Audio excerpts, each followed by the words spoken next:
Je vous invite à prendre le livre de Job. On va en faire 2-3 lectures ce matin ensemble. À partir de la page 383, pour ceux qui ont la Bible rouge, Ésaïe 55. Page 383. Je vais lire quelques versets du premier chapitre. Job, chapitre 1, verset 1.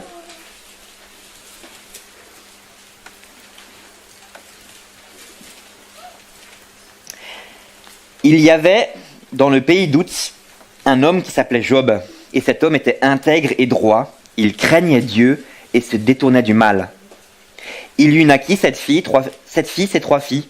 Il possédait 7000 brebis, 3000 chameaux, 500 paires de bœufs, 500 ânesses et un très grand nombre de serviteurs. Et cet homme était le plus éminent de tous les fils de l'Orient. Alors jusqu'ici, le livre nous présente Job comme étant une personne juste. Juste, non pas dans le sens où quelqu'un qui n'a jamais péché, mais juste dans le sens de l'Ancien Testament, comme c'est écrit. Il était intègre et droit, il craignait Dieu et il se détournait du mal. Vous connaissez l'histoire après, histoire un peu particulière, il y a Satan qui vient voir Dieu, et au verset 8, l'Éternel dit à Satan: « As-tu remarqué mon serviteur Job ? Il n'y a personne sur lui sur la terre, comme lui sur la terre. C'est un homme intègre et droit, craignant Dieu et se détournant du mal. » Et Satan répondit à l'Éternel: « Est-ce d'une manière désintéressée que Job craint Dieu ? Ne l'as-tu pas protégé, lui, sa maison et tout ce qui est à lui ? Tu as béni l'œuvre de ses mains, et ses troupeaux couvrent le pays. Mais étends ta main sur lui, touche à ce qui lui appartient, et je suis sûr qu'il te maudit en face. » L'Éternel dit à Satan: « Voici, tout ce qui lui appartient, je te le livre. Seulement, ne porte pas la main sur lui. » Et Satan se retire devant la face de l'Éternel. Job date certainement de l'époque des patriarches. Dans la parole, dans le livre, on a certains indices, la manière dont il vivait, le mode de vie avec les grands troupeaux. À la fin du livre, on peut estimer son âge à peu près 200 ans. Et le style, l'hébreu du livre de Job est très ancien. Ce qui fait que Job, vous le savez très bien, après ce passage de Satan, il va tout perdre. En quelques jours, ses enfants, sa femme, toutes ses richesses, tous ses troupeaux, et même sa santé, il sera couvert d'un ulcère sur tout le corps. Job, il va traverser des tempêtes immenses. Et quels sont les livres de la Bible sur lesquels il a pu s'appuyer ? Combien il y en avait, des livres de la Bible sur lesquels il a pu s'appuyer, Job ? Zéro. Job, c'est environ moins 1400. La Bible a été écrite bien plus tard. Job ne sait même pas pourquoi il lui arrive tout ça. Job ne comprend pas. Mais ce que je voulais mettre en avant dans ce texte, qui est vraiment intéressant, c'est le verset 12. « Tout ce qui lui appartient, je te le livre, seulement ne porte pas la main sur lui. » On voit que Dieu est souverain. Il permet à Satan d'éprouver Job, mais c'est lui qui fixe les limites. Et quand on lit le livre de Job, on voit que ces limites n'ont pas été dépassées.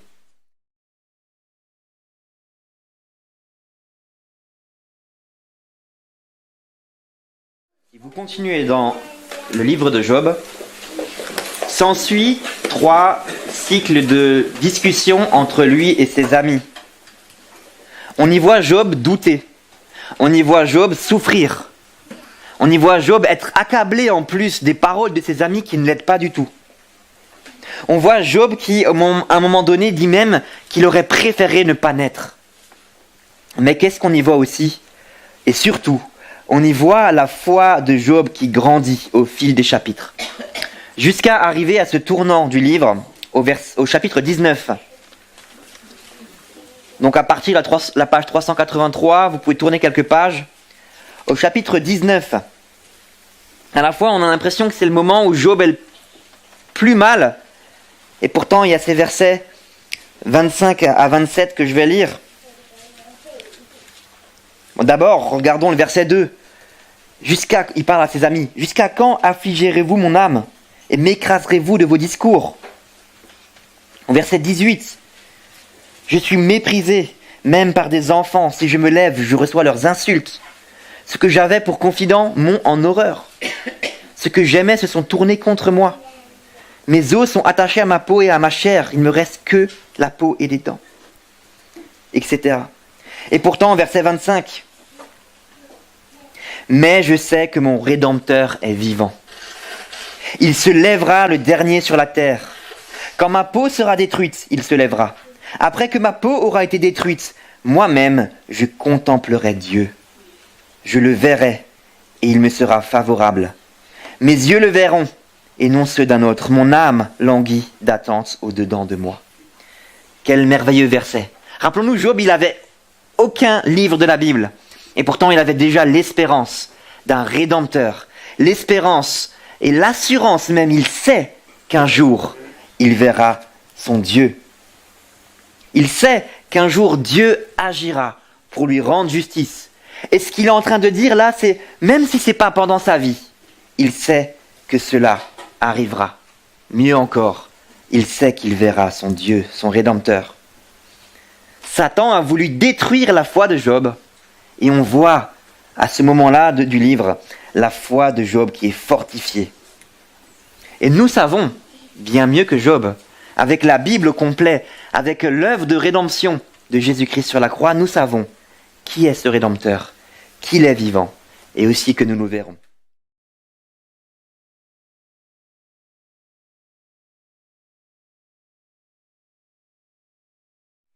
Nous terminons dans Job, dans le dernier chapitre. Il faut attendre le chapitre 38 au chapitre 41 pour voir Dieu se révéler à Job. Job qui attendait, qui disait même durant tout le livre qu'il voulait parler à Dieu pour lui montrer qu'il est innocent. Qu'il voulait même parler à Dieu pour comprendre ce qui lui arrivait. Dieu va lui parler durant 3 chapitres. On ne va pas les lire, les chapitres 38 à 41. Mais il ne va pas lui expliquer le pourquoi de sa souffrance. Il ne va pas lui dire les raisons de ses difficultés, mais il va simplement se révéler en tant que le Dieu souverain, le Dieu qui a toutes choses entre ses mains. Il va simplement remettre Job à sa place. Quelque part, il va même humilier Job. On va lire ensemble la réponse de Job suite à cela. Et on verra que Job ressort de cette grande épreuve, non seulement sans explication, mais aussi avec une certaine humiliation. Et nous allons lire ensemble qu'il n'est pas mécontent, au contraire. Il a grandi dans sa relation avec Dieu. Et Job reste sans voix de ce que Dieu lui a dit. Job 42, je lis quelques versets, les premiers versets.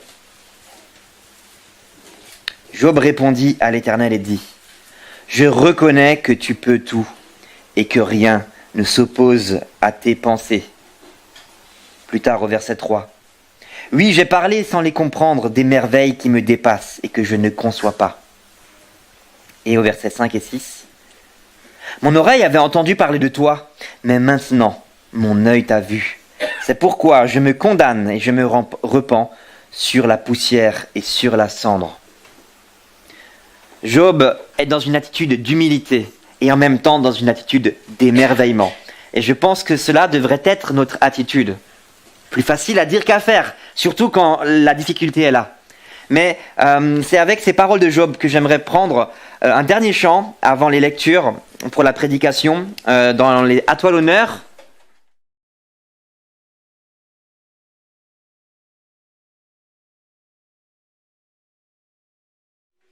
Je vous invite tous à prendre votre Bible, la parole de Dieu, où nous allons faire les lectures pour la prédication. La première lecture se trouve dans le livre de 1 Samuel 1. Pour ceux qui ont la Bible de l'Église, ce sera à la page 207. Donc nous allons lire Samuel 1, du verset 1 à 20. Donc 1 Samuel 1, versets 1 à 20.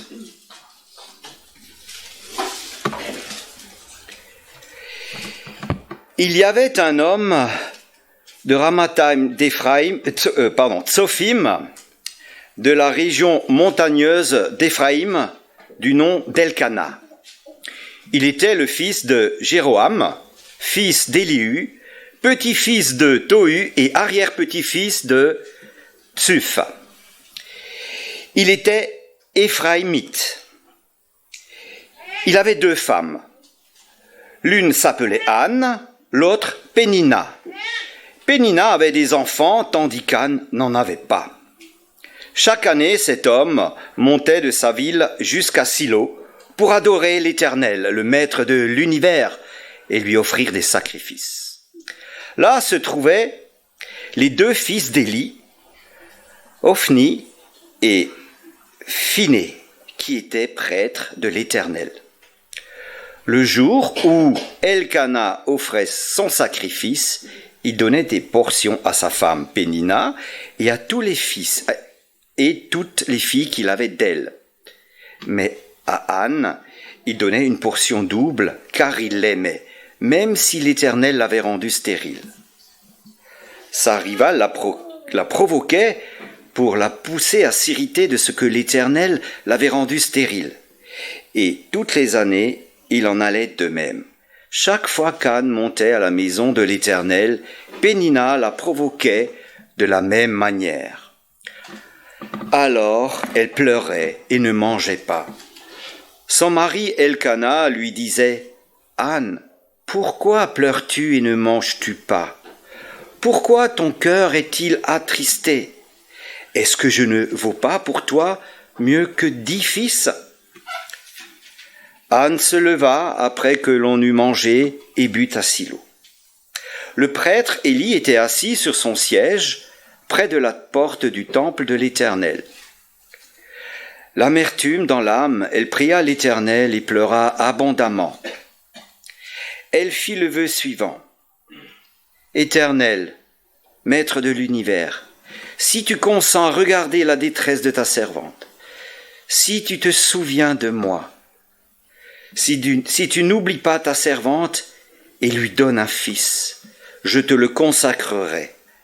Je le consacrerai à l'Éternel pour toute la durée de sa vie, et le rasoir ne passera pas sur sa tête. » Comme elle restait longtemps en prière devant l'Éternel, Élie observa sa bouche. Anne parlait dans son cœur et ne faisait que remuer les lèvres. On n'entendait pas sa voix. Élie pensa qu'elle était ivre, et il lui dit « Jusqu'à quand seras-tu ivre? Va cuver ton vin. » Anne répondit « Ce n'est pas cela, mon Seigneur. Je suis une femme à l'esprit abattu. Je n'ai bu ni vin ni boisson enivrante. Mais j'ai penché mon cœur devant l'Éternel. Ne prends pas ta servante pour une femme légère, car le trop-plein de ma douleur et de mon chagrin, c'est ce qui m'a fait prier jusqu'à présent. » Élie reprit la parole et dit « Pars en paix, et que le Dieu d'Israël exauce la prière que tu lui as adressée. » Elle répondit « Que ta servante trouve grâce à tes yeux. » Cette femme s'en alla. Elle se remit à manger et son visage ne fut plus le même. Ils se levèrent de bon matin et, après avoir adoré l'Éternel, ils partirent, retournèrent chez eux à Rama. Elkana eut des relations conjugales avec Anne, sa femme, et l'Éternel se souvint d'elle. Dans le cours de l'année, Anne devint enceinte et elle mit au monde un fils qu'elle appela Samuel, car, dit-elle, je l'ai demandé à l'Éternel. Jusqu'ici, la première lecture, et je vous invite à ouvrir votre Bible dans l'évangile de Jean, chapitre 9, versets 1 à 12. Jean, chapitre 9, versets 1 à 12. Jésus vit en passant un homme aveugle de naissance. Ses disciples lui posèrent cette question. « Maître, qui a péché, cet homme ou ses parents pour qu'il soit né aveugle ?» Jésus répondit. « Ce n'est pas que lui ou ses parents aient péché, mais c'est afin que les œuvres de Dieu soient révélées en lui. Il faut que je fasse, tant qu'il fait jour, les œuvres de celui qui m'a envoyé. La nuit vient où personne ne peut travailler. Pendant que je suis dans le monde, je suis la lumière du monde. » Après avoir dit cela, il cracha par terre et fit de la boue avec sa salive. Puis, il appliqua cette boue sur les yeux de l'aveugle et lui dit « Va te laver au bassin de Siloé », nom qui signifie « envoyé ». Il y alla donc, se lava et revint, voyant clair. Ses voisins et ceux qui l'avaient vu mendier auparavant disaient « N'est-ce pas celui qui se tenait assis et qui mendiait ?» Les uns disaient « C'est lui ». D'autres disaient « Non, mais il lui ressemble ». Mais lui affirmait « C'est bien moi ». Ils lui dirent donc « Comment donc tes yeux ont-ils été ouverts ?» Il répondit « L'homme qu'on appelle Jésus a fait de la boue, l'a appliqué sur mes yeux et m'a dit « Va au bassin de Siloé et lave-toi ». J'y suis donc allé, je me suis lavé et j'ai pu voir. Ils lui dirent « Où est cet homme ?» Il répondit « Je ne sais pas ». Jusqu'ici, la lecture du deuxième passage dans la parole de Dieu. Et maintenant, je vous invite pour le dernier passage qui se trouve donc dans 2 Corinthiens, chapitre 12, versets 7 à 10.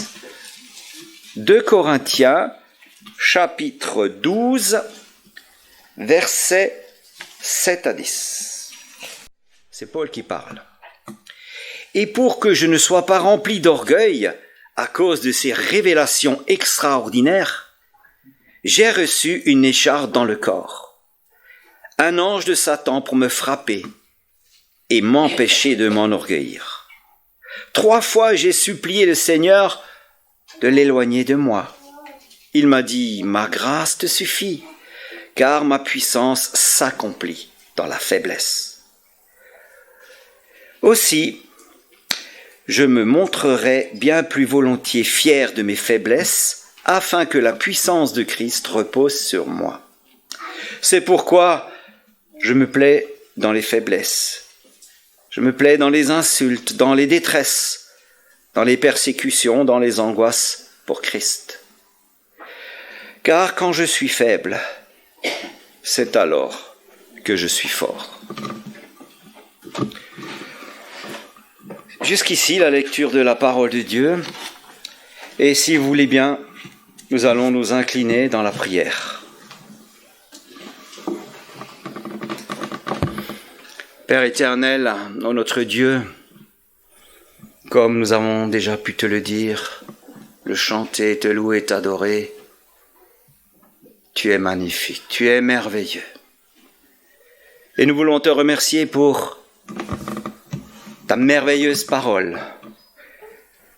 Ce matin encore, tu veux nous nourrir, tu veux nous instruire. Ouvre notre intelligence, mais surtout nos cœurs, Seigneur, pour que nous puissions te recevoir, t'accueillir et vivre de ta parole. Nous voulons te remettre l'orateur, Seigneur, pour que tu le remplisses de ton esprit ainsi que nous-mêmes. Que ces moments soient des moments bénis. Fais-nous la grâce de ta présence. Oui, Seigneur, nous savons que tu es là parmi nous. Tu sièges au milieu de nous. Et par ta parole, par ta présence, Seigneur, nous voulons exalter ton saint nom. Amen.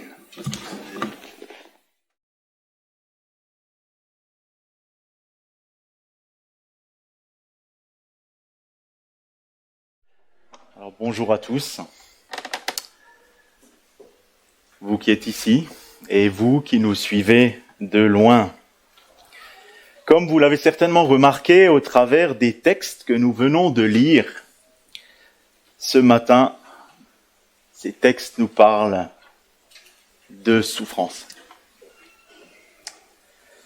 Et c'est le sujet de mon message ce matin. La souffrance. Je ne suis pas un spécialiste. Et si l'on voulait bien traiter ce sujet, il nous faudrait parler pendant des heures. J'agis donc, je le reconnais, avec un soupçon de folie, car nous allons essayer de considérer la souffrance dans sa globalité, qu'elle soit physique, émotionnelle, morale, existentielle ou relationnelle. Pourquoi ce sujet ? C'est un sujet qui nous concerne tous, tôt ou tard.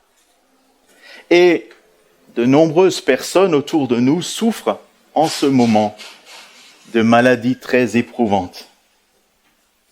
Il m'a donc semblé bon que nous réfléchissions sur ce sujet au travers de la Bible, car la Bible parle beaucoup de la souffrance.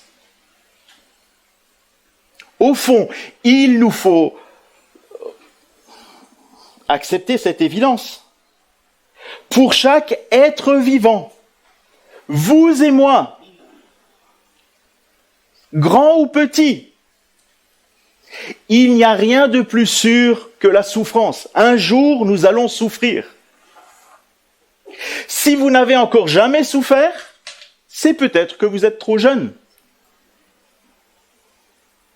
Mais avec les années qui passent, tôt ou tard, nous allons souffrir. Dans le corps, du deuil, il y a bien des raisons. Bien entendu, vous n'avez jamais entendu que quelqu'un est décédé en bonne santé. Si ce n'est la folie d'un suicide, qui au fond révèle une souffrance morale,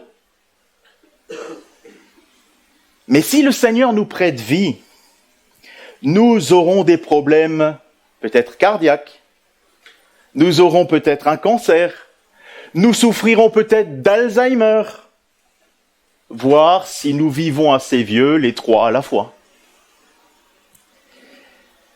C'est vrai, aujourd'hui en Europe, la souffrance est traitée. On peut soulager la douleur physique par la morphine ou même une sédation profonde. Si c'est un malade à une souffrance psychologique ou morale, on peut avoir des antidépresseurs pour se sentir mieux. Mais tout ceci n'arrête pas et n'enlève pas la souffrance, et surtout pas sa finalité, la mort. En fait, il y a une statistique très simple. 100% des humains finissent par mourir. La souffrance est omniprésente,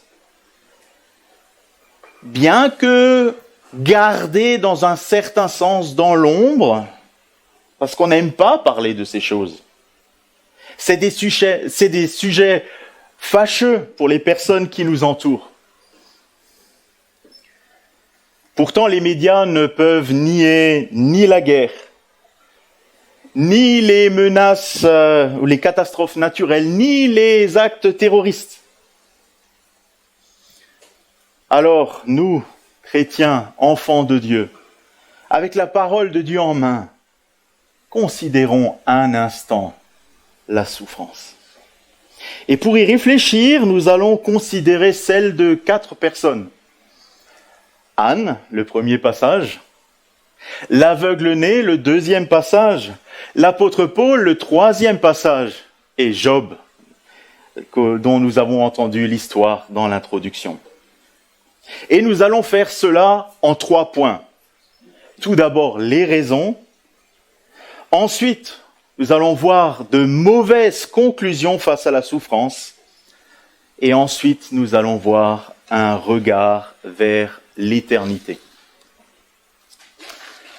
Alors, la souffrance et ses raisons.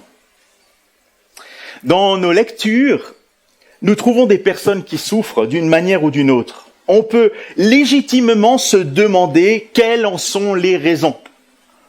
Ou plus simplement, pourquoi ? Pourquoi ? Anne, une femme stérile, mais qui subit aussi la méchanceté de sa rivale, qui la provoque. Il nous est dit qu'elle la provoque chaque année. Vous pensez qu'elle s'est arrêtée à Silo ? Elle a dû la provoquer tout au long de sa vie. Ça ne devait pas s'arrêter. Pourquoi cette femme a-t-elle dû vivre cela ? Il y a l'aveugle-né. Là, nous devons nous rendre aussi compte que nous sommes au 1er siècle. Au 1er siècle, sans la vue, vous ne pouvez presque rien faire.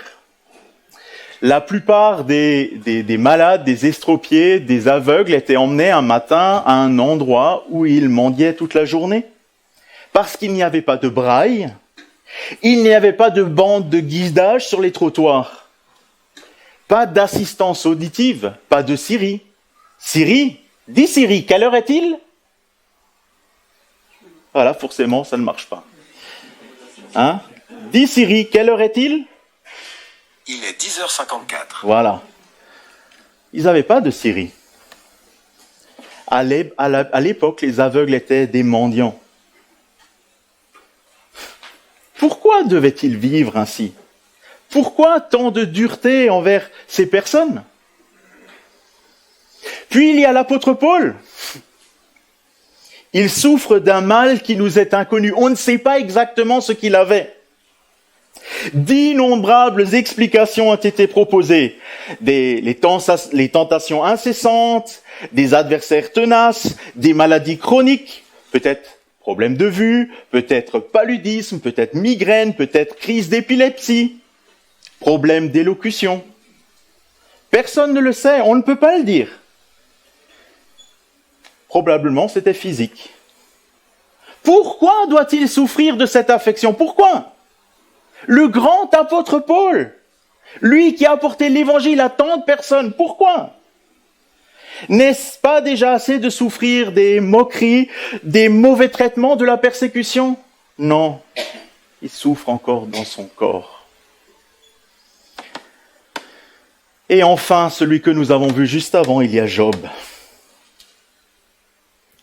Pourquoi cet homme que Dieu considère comme juste et droit devant lui, pourquoi cet homme fait l'objet d'une expérience ? Parce que c'est ça.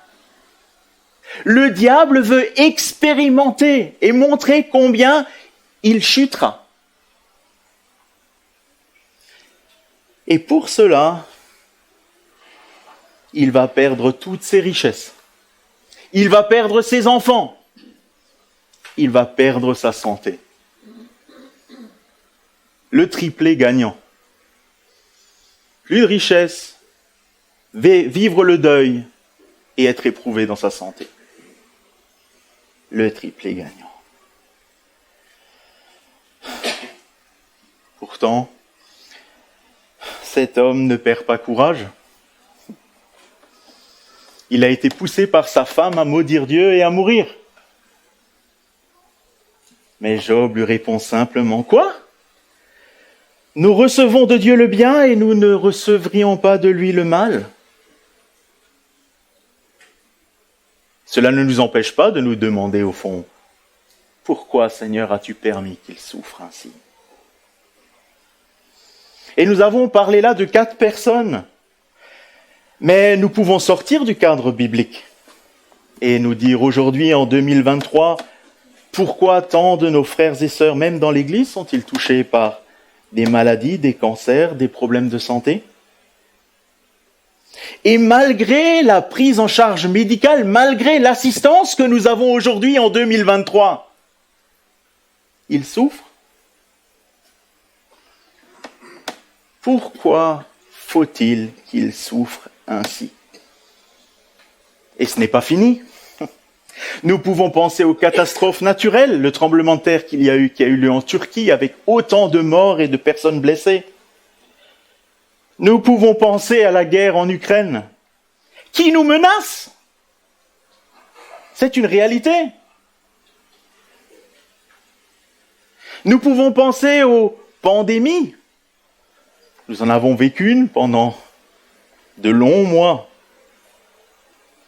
Nous pouvons penser aux régimes totalitaires comme en Corée du Nord, aux attaques terroristes.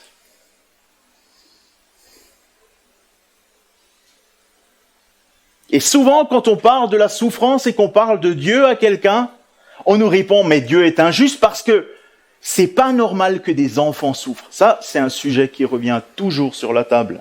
C'est injuste. C'est injuste. Comment est-ce possible?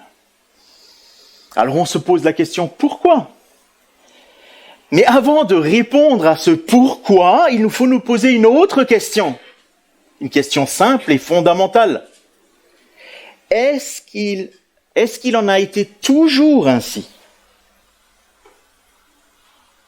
Avec le mal, la souffrance et la mort. Est-ce que ça a toujours été ainsi? Et là, vous savez très bien, si vous êtes enfant de Dieu, que dans le premier chapitre de la Bible, Dieu, après, à la fin de la semaine de création, regarde sa création et dit « Tout est très bien. Tout est très bien. Il n'y a pas de souffrance, pas de maladie, pas de mort. » Mais alors que s'est-il passé? Qu'est-ce qui a affecté cette très bonne création? C'est la chute. Par l'entrée du péché dans le monde, et nous sommes au chapitre 3 de la Genèse, tout au début de la Bible. Par l'entrée du péché dans le monde, par la chute, la désobéissance du premier homme, tout est altéré par un seul homme. Et l'apôtre Paul nous déclare cela dans Romains 5, 12, en lui disant « C'est pourquoi, comme par un seul homme, le péché est entré dans le monde, et par le péché la mort, et qu'ainsi la mort s'est étendue sur tous les hommes, parce que tous ont péché. » Tous. Voilà la raison de l'entrée de la mort dans le monde, mais donc aussi de la maladie, des souffrances, qui se sont étendues comme des traînées de poudre. Et nous pouvons encore parler de la souffrance morale. Les hommes ne cessent de se haïr et de se faire du mal. En fait, en sachant cela, nous pouvons nous poser encore une question. Pourquoi aujourd'hui la situation n'est-elle pas encore pire? Pourquoi la situation n'est-elle pas encore pire? Pourquoi avons-nous encore une espèce de paix? Pourquoi nous ne souffrons pas tous de maladie?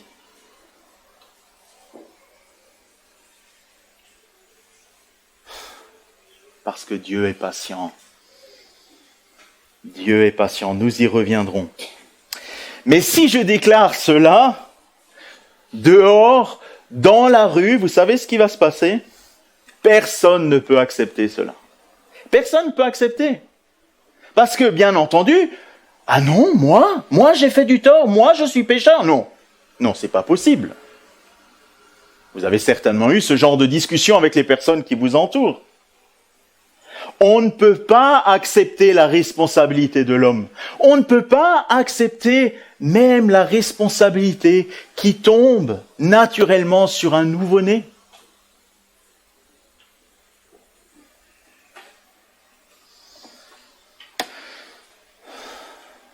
Humainement parlant, on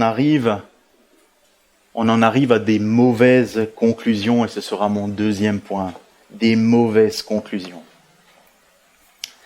Souvent, quand on cherche des explications, on ne peut pas voir le tableau en entier. On n'a pas des yeux tout autour de la tête, on ne peut pas voir devant et derrière en même temps, et certainement pas analyser la situation que traverse quelqu'un dans son ensemble. Regardez nos 4 amis. Pour Anne, son mari, qu'est-ce qu'il dit? Et pourquoi tu pleures? Pourquoi tu pleures? Est-ce que tu n'es pas content de m'avoir? Je suis là, moi. Est-ce que je vaux pas mieux que 10 fils? Dans l'ordre naturel des choses, les femmes portent des enfants. Et si ce n'est pas le cas, c'est une souffrance. Et nous en savons quelque chose. Plus tard, elle se trouve devant l'Éternel, en train de prier. Encore une fois, elle vide son cœur devant Dieu. Elle fait son vœu. Et vous avez vu ce qui se passe? La réaction du sacrificateur, il ne se pose pas de questions. Il la voit dans son coin en train de bouger les lèvres et il se dit, elle est ivre. N'aurait-il pas mieux fait d'aller la voir et lui dire, ma chère, qu'est-ce qui t'arrive? Qu'est-ce que tu traverses? Non, de mauvaises conclusions. Mais heureusement, elle s'explique et le sacrificateur prie pour elle. Puis il y a l'aveugle-né. L'aveugle-né, c'est un texte qui est très étonnant aussi. Voilà les disciples de Jésus qui avaient déjà entendu beaucoup de prédications de Jésus, qui connaissaient les messages de repentance du Seigneur Jésus. Voilà qu'ils viennent à Jésus qui dit, Seigneur, qui est responsable de la cécité de cet homme? C'est lui ou c'est ses parents? Qui est responsable, Seigneur? Il faut un responsable. Qui est coupable?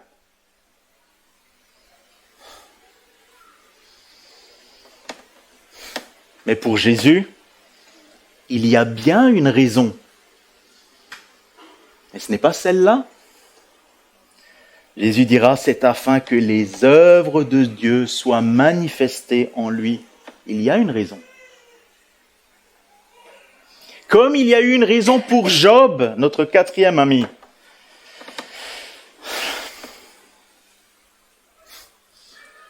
Nous avons la chance d'avoir les 2 premiers chapitres. Ses amis ne savaient pas. Et mes chers frères et sœurs, nous aurions certainement réagi de la même manière. Nous aurions d'un côté souffert avec lui, et puis ensuite nous aurions dit, mais Job, qu'est-ce que tu as fait pour que l'Éternel t'afflige ainsi? Tu as fait quelque chose. L'Éternel ne fait pas ces choses sans raison. Oui, mais la raison de Dieu était différente. Ce n'était pas par rapport au péché de Job. C'était par rapport à la gloire de Dieu. Et c'était par rapport au bien de Job. Job était un homme qui marchait intègrement devant Dieu. Il tire de mauvaises conclusions. Pourtant, ses amis font quelque chose de très bien. Vous savez ce que c'est?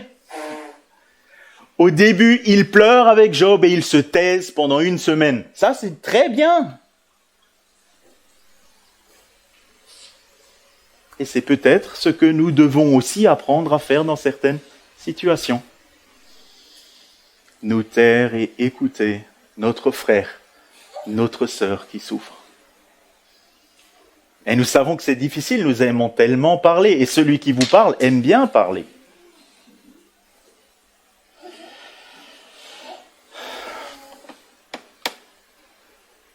Pour l'affection de Paul, il n'est rien écrit dans le texte directement quant à une réaction.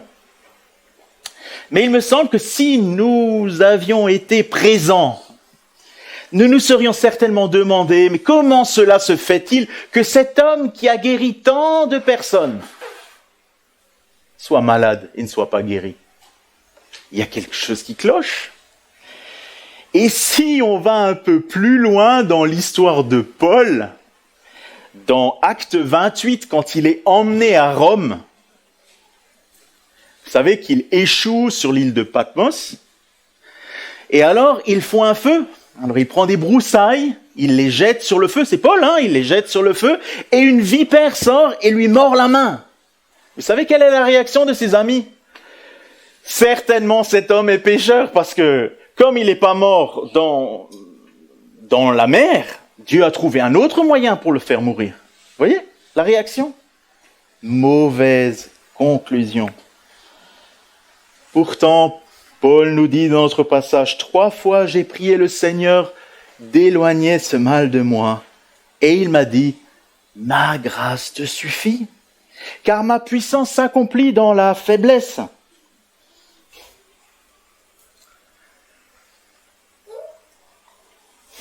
Et qu'en est-il du 21e siècle? Qu'en est-il de 2023? Nous arrive-t-il de tirer de mauvaises conclusions? Honte à nous. Nous croyons réfléchir mieux, nous croyons avoir plus de sagesse. Mais sommes-nous vraiment raisonnables? Vous vous souvenez du drame du 11 septembre 2001? Après le drame du 11 septembre 2001, des prédicateurs se sont levés aux États-Unis et ont prêché ainsi. Ils ont dit « Ceci est arrivé à cause de l'homosexualité et à cause des avortements pratiqués aux États-Unis. » Voilà leur conclusion. Ça, c'est arrivé à cause de l'homosexualité et à cause des avortements. Bien sûr, ils n'ont pas parlé des péchés que eux commettaient. Ils ont juste parlé des péchés qui les dérangeaient.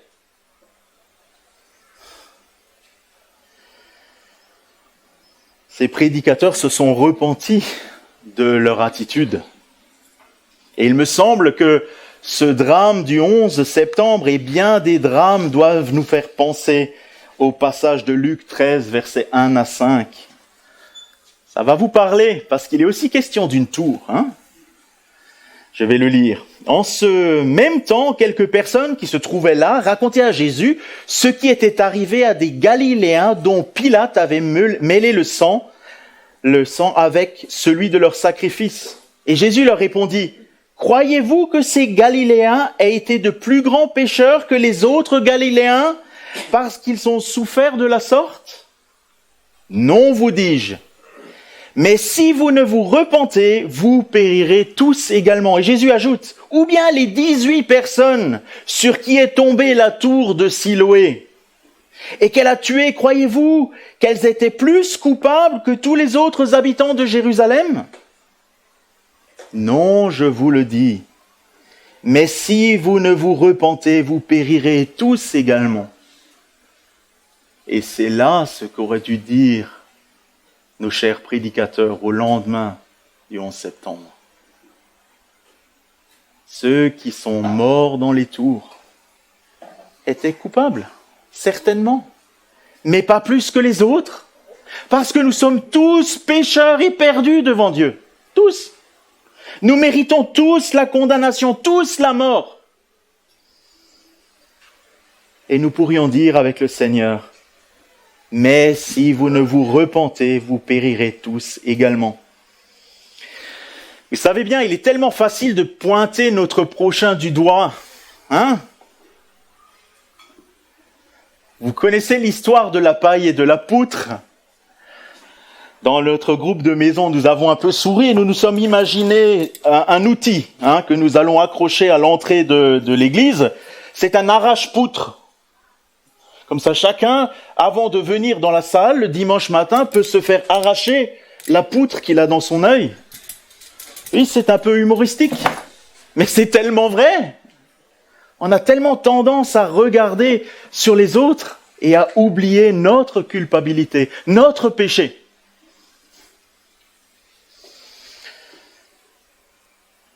nous devrions avouer nos limites devant Dieu, notre péché, car bien souvent nous tirons de mauvaises conclusions. Bien souvent, nous ne pensons pas correctement de ce qui arrive aux autres. Rappelons-nous, si vous ne vous repentez, vous périrez tous également. Notre frère Valentin nous a lu la réponse de Job à Dieu. Il finit par dire « C'est pourquoi je me condamne et je me repens sur la poussière et sur la cendre. » Il a reconnu la majesté de Dieu, il a reconnu sa grandeur et surtout sa petitesse. Combien il a besoin de Dieu, combien nous avons besoin de lui, combien ceux qui souffrent ont besoin de lui, combien ceux qui se perdent ont besoin de lui. Si vous ne vous repentez, vous périrez tous de la sorte.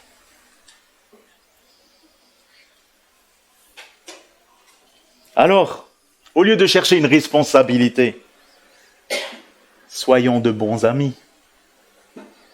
Des amis qui prennent la main, qui accompagnent.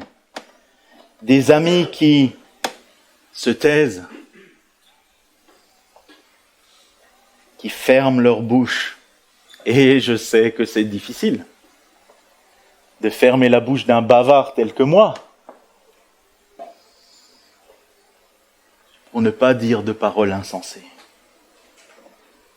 Mais nous n'avons pas tout survolé. Nous ne pouvons pas nous arrêter là. Parce que finalement, la souffrance nous conduit à avoir nos regards vers l'éternité. Et c'est le troisième point. Dans nos textes, il y a des réponses positives. Anne va avoir un bébé. Le Seigneur va répondre à sa prière favorablement. Quelle joie pour elle!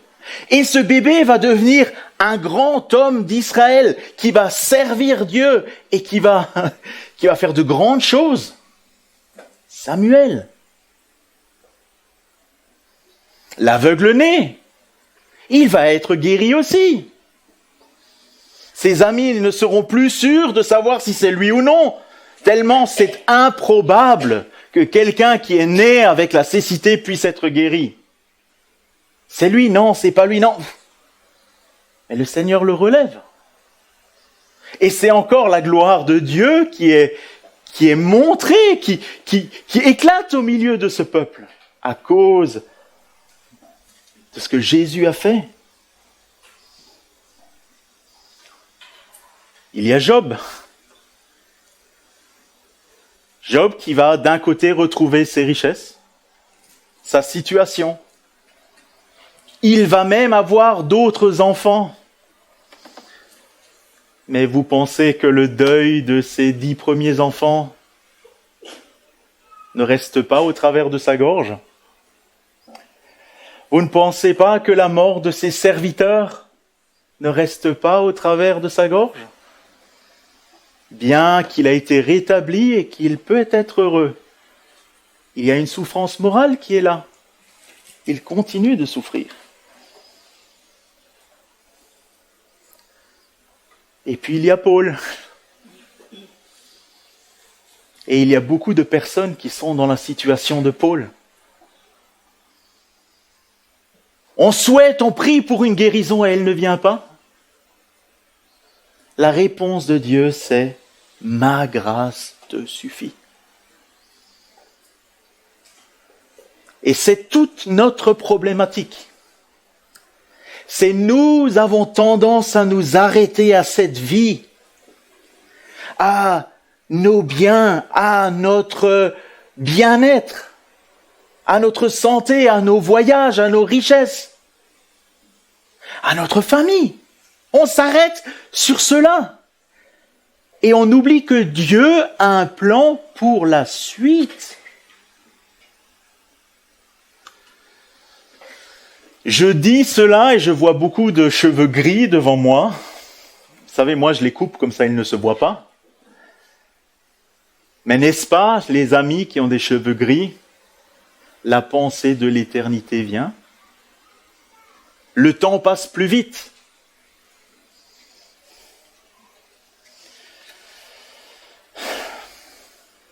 C'est Moïse qui disait dans le psaume 90, « Les jours de nos années s'élèvent à 70 et pour les plus robustes à 80 ans. Et l'orgueil que nous en tirons n'est que peine et misère, car il passe vite et nous nous envolons. »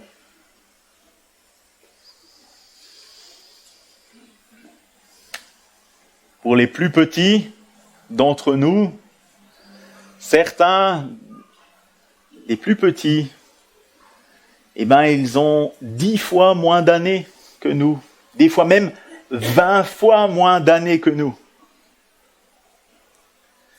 Pour les nouveau-nés, 91 fois moins d'années que nous, que certains d'entre nous.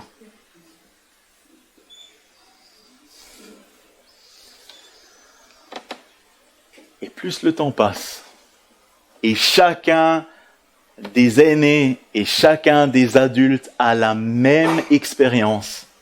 Nous avons l'impression que le temps s'accélère. Nous avons l'impression que le temps passe plus vite. Les jours passent plus vite, les semaines passent plus vite, les années filent.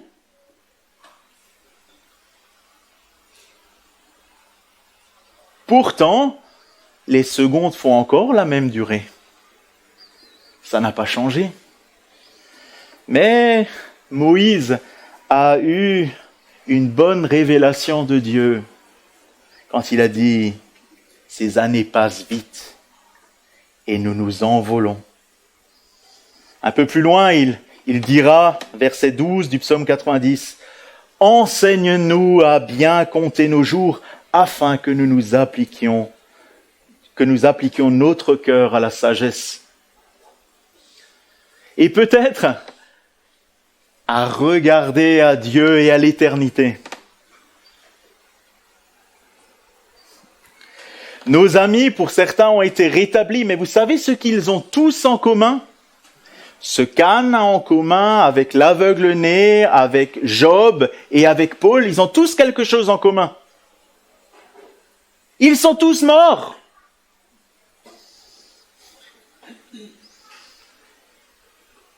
Tous.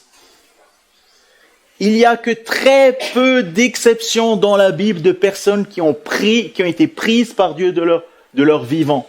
Tous les autres sont morts. Et si Dieu ne nous prête pas vie jusqu'au retour de Jésus, nous allons aussi tous mourir. Et c'est difficile à entendre. Difficile à imaginer quand on a peut-être 10 ans et toute la vie devant nous. Qu'est-ce qui peut arriver demain ? Qu'est-ce qui peut arriver dans 80 ans ? Qu'est-ce qui peut arriver si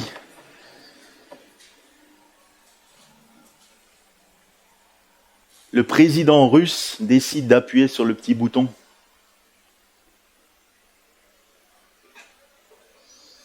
On aura tous notre place au soleil, qu'une seule fois, hein ?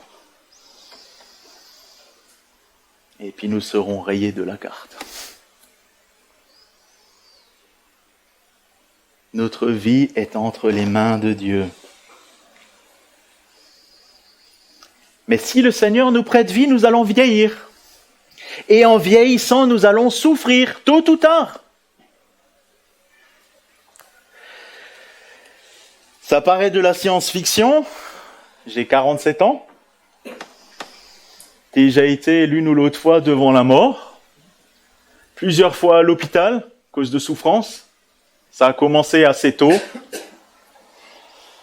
J'étais un peu casse-cou quand j'étais petit. Je suis tombé un jour avec la tête sur un trottoir. Ça aurait pu être la fin. Je n'avais pas 10 ans. Ça a été des jours difficiles. Plus tard, le bras cassé. Toute une nuit à l'hôpital avec le bras cassé parce qu'ils ne m'ont pas opéré le soir. Il fallait attendre le lendemain. Et puis, il y a quelques années, une cholécystite, ou en d'autres termes, un problème de vésicule biliaire.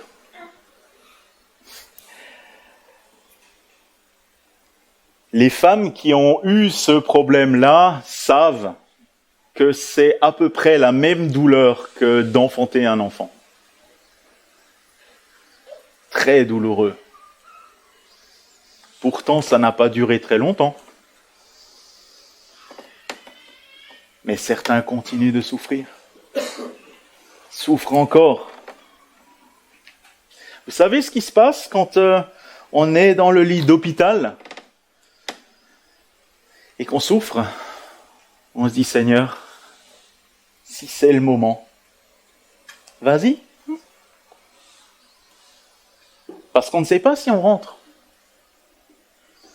Certaines affections peuvent sembler simples et puis vous vous faites opérer, vous avez un problème du cœur et c'est terminé. D'autres affections se traînent sur des mois. Nos frères et sœurs qui ont des chiméos en ce moment, toutes les semaines, tous les 15 jours, souffrent beaucoup de leur chiméo.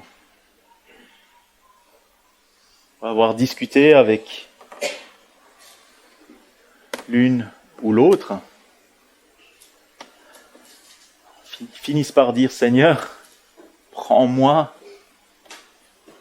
parce qu'il y a mieux que la souffrance, et que la souffrance est tellement intense qu'on n'arrive même plus à envisager la suite de la vie. Mais là, on reste sur la souffrance, on reste centré sur nous-mêmes. Et est-ce qu'il faut rester centré sur nous-mêmes ? Il me semble qu'il manque quelque chose de primordial. Une pierre angulaire, non ? Une pierre d'angle. Oui, Dieu a manifesté son œuvre maîtresse en envoyant son Fils, le Seigneur Jésus, sur cette terre.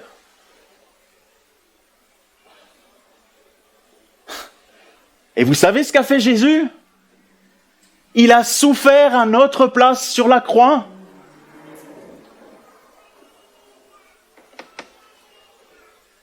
Et en tant que chrétiens, en tant qu'enfants de Dieu, nous pouvons considérer cette croix et considérer les souffrances de Jésus et dire, oui Seigneur, c'est moi qui aurais dû être sur cette croix.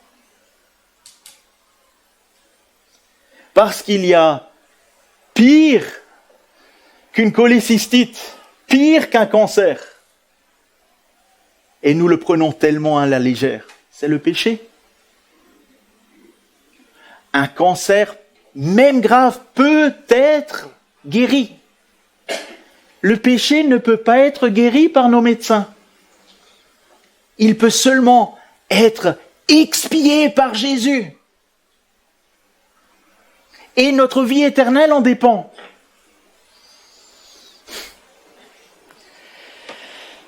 Si nous regardons à la parole de Dieu, nous avons un passage étonnant où c'est une parabole du Seigneur, où le Seigneur nous parle de ce riche et de Lazare. Vous vous souvenez de ce passage ? Et ce riche se retrouve dans les souffrances en enfer, et la seule chose à laquelle il pense, c'est à sa soif, à sa souffrance. Il n'a plus d'autre pensée. Il pense encore un petit peu à ses frères qui ne vivent pas la même chose. Mais c'est fait. Son état ne changera jamais. Pourquoi ? Parce qu'il n'a pas placé sa confiance en Dieu et que la maladie du péché n'a pas été réglée. La Bible nous dit, et c'est Paul qui nous le dit dans Romains 3, verset 23, « Car tous sont péchés et sont privés de la gloire de Dieu, et ils sont gratuitement justifiés par grâce, par le moyen de la rédemption qui est en Jésus-Christ. C'est lui que Dieu a destiné par son sang à être, pour ceux qui croiraient, victime propitiatoire, afin de montrer sa justice, parce qu'il avait laissé impunis les péchés commis auparavant, au temps de sa patience, afin, dis-je, de montrer sa justice dans les temps présents, de manière à être juste tout en justifiant celui qui a la foi en Jésus. C'est une longue phrase.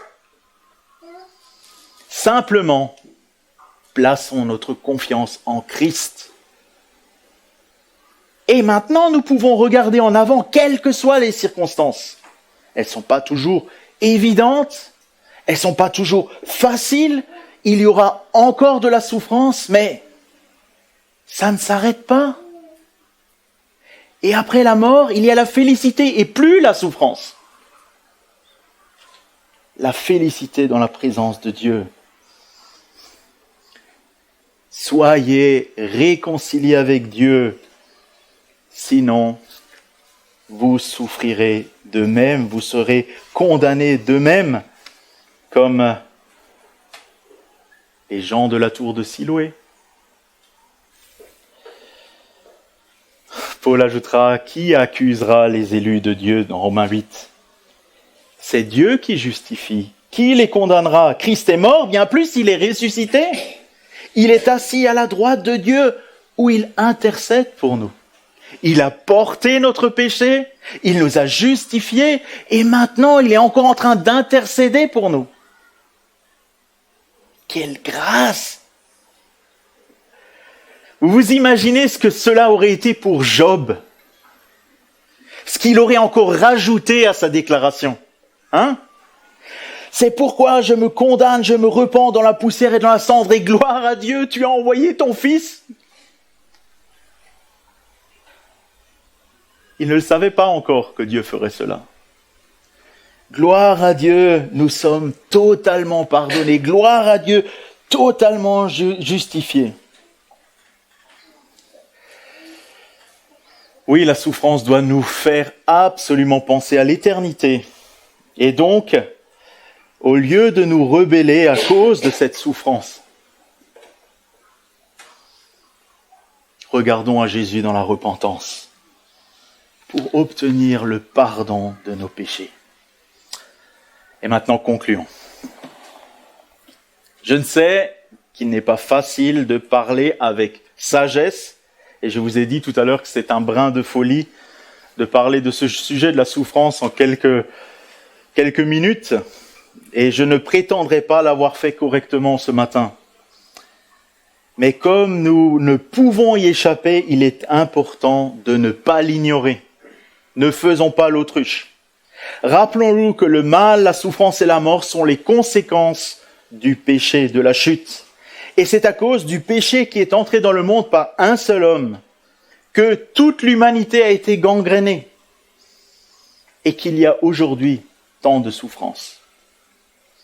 Mais face à cette souffrance, nous devons faire attention de ne pas tirer de mauvaises conclusions. Regardons à nous-mêmes. Utilisons l'arrache-poutre.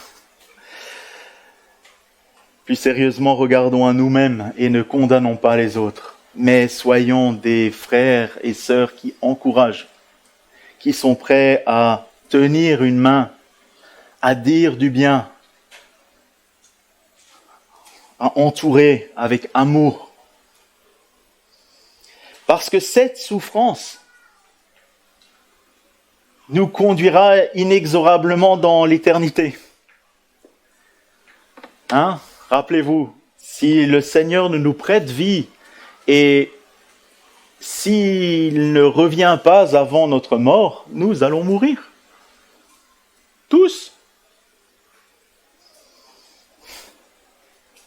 Alors, soupirons après notre Dieu. Vous savez ce que l'apôtre Paul a dit dans Romains 8, 18 ? J'estime que les souffrances du temps présent ne sauraient être comparées à la gloire à venir qui sera révélée pour nous.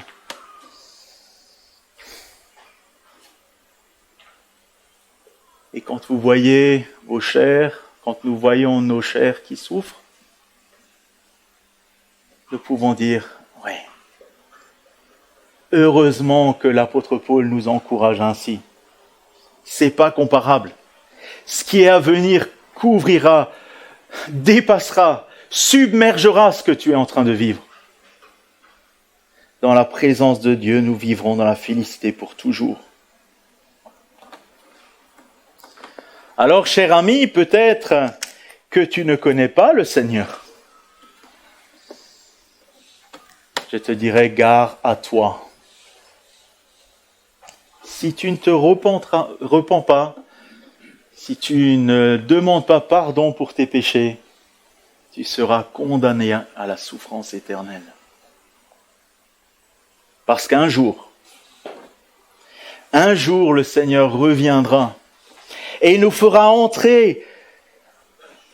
D'abord, nous passerons devant lui pour le jugement et ceux qui ont placé leur confiance en lui seront entrés dans sa présence, amenés dans sa présence. Rappelez-vous Apocalypse 21. Il n'y aura plus ni douleur, ni deuil, ni cri. Les premières choses auront disparu. Mais pas pour ceux qui ne placent pas leur confiance aujourd'hui dans le Seigneur. Alors courez à Dieu. Amen.